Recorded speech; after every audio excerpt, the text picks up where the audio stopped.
eléyìí ni wọ́n ń pè ní ewé làálì. Ṣẹ́ni téèyàn bá ń gbọ̀n, àwọn kan ń bẹ wọ́n kàn mọ́ gbọ̀n báyìí láì wọ́n mọ̀ gbọ̀n sìgàsìgà. Afẹ́fẹ́ burúkú ò ní fẹ́ lu gbogbo wa o, ọwọ́ wọn mọ̀ gbọ̀n báyìí.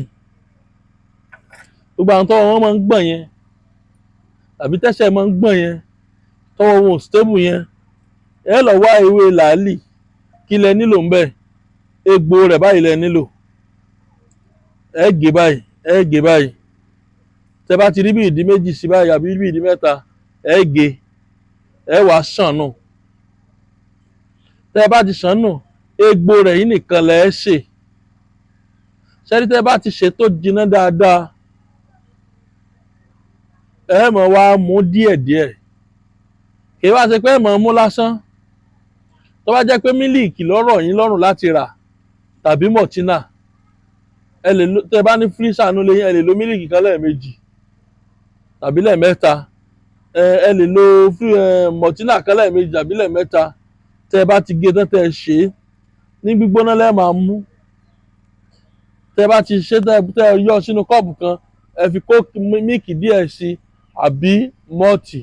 Tẹ bá ti mú lẹ́ẹ̀mejì lójúmọ́, àárọ̀ àtalẹ́, ìgbà tẹ́ ẹ bá fi lò láàrin ọ̀sẹ̀ kan pẹ̀lú àṣẹ Ọlọ́run, gbogbo ọwọ́ tí ń gbọ̀n sìgàsìgà yẹn kò ní gbọ̀n mọ́. Torí pé àwọn kan bẹ tọ́wọ́ wọn máa ń gbọ̀n báyìí, ọwọ́ ò ní stable. Iṣẹ́ yìí confam. Ẹlòmíì ọwọ́ rẹ̀ kò ní stable rárá. Ewé làálì ní ẹ wò dáadáa. Ẹ bá sọ fáwọn eléwé ọmọ pé ẹ fẹ́ ra ewé làálì, egbò làálì, òun nìkan ni o. Ṣùgbọ́n torí tó jẹ́ ń já báyìí ká ẹ lè bá rí náà rewú ẹ̀ ló jẹ́ ń já ká ẹ lè bá rí fẹ́ni tí ò dá mọ̀. Egbò rẹ̀ báyìí nìkan lẹ nílò. Ẹ gé egbò rẹ̀ ń bí, ẹ gé ń bí. Ẹ lè wá kọ́pọ̀ kẹ́ ẹ ṣe.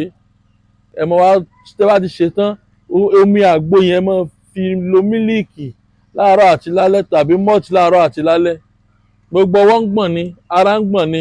Ìgbà tí wọ́n bá fi lò láàárín ọ̀sẹ̀ kan, gbogbo ara tí ń gbọ̀n yóò stable, gbogbo ọwọ́ tí ń gbọ̀n yóò stable.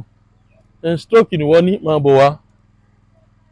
Ọfà kan ni ò lè dìde, ò lè gbẹ́sẹ̀ mọ́, máa bọ̀ wá. Onídàgbà láfágbọ́n orúkọ ọmọ dúpẹ́ fọlọ́run. Nọ́mbà tẹ́ pè mí sí rè 080 30 45 63 83 080 30 45 63 83 080 30 45 63 83. Ìlú Ìlọrin ni mo wà. Anyway, tẹ́ bá ti ń bọ̀ wá, tẹ́ bá ti sọ̀kalẹ̀ nílùú Ìlọrin, ẹ gbọ́kadà àbí mọ́rúwá àbí táksì, ẹ lọ sí ilé epo Ibrolac lágbo ọba. Ilé epo Ibrolac lágbo ọba. Tẹ́ bá ti dé ilé epo yẹn, ẹ sọ̀kalẹ̀, ẹ dún wájú ilé epo yẹn, ẹ kọ̀yìn sínú ilé epo yẹn, ẹ wo apá àlàáfíà yín bí òpónà méjì, ẹ rí transformer kan tí fọganáísà wà ń bẹ̀, Alhaji Hasan ọmọ Ẹdẹ. Oríta tí transformer wà yẹn tí fọganáísà wà náà ń pè ní Olú Guest House Junction. Ẹ ti rí signboard mi, Òrìṣàtọ́lá Ifágbéró Herbal Medicine Limited. Ẹ béèrè ilé mi lọ́dọ̀ wọn, lọ́dọ̀ fọganáísà àbí anybody tẹ́ bá bá lọ́dọ̀ fọganáísà, wọ́n á tọ́ka ilé mi sí yín.